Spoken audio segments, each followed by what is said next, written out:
Hello hi దోస్తులు, ఈరోజు అయితే రెసిపీ బెండకాయ పులుసు పెడుతున్నాను. సో మనం ప్రాసెస్ అయితే స్టార్ట్ చేద్దాము. సో ఇందులో అయితే మనం కొంచెం ఆయిల్ వేసేసుకుందాం.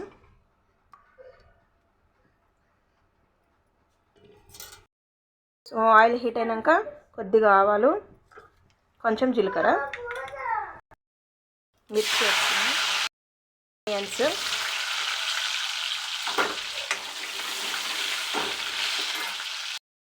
ఆనియన్స్ వేగిపోయాక ఇందులో మనం బెండకాయలు వేసేసాము.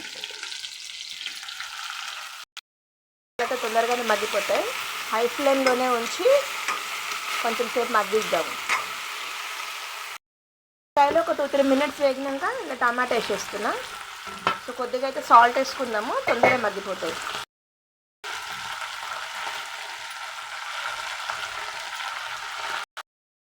సో బెండకాయలు అయితే మంచిగా మగ్గిపోయినాయి.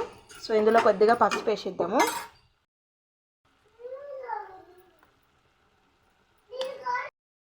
సో కొద్దిగా కారము,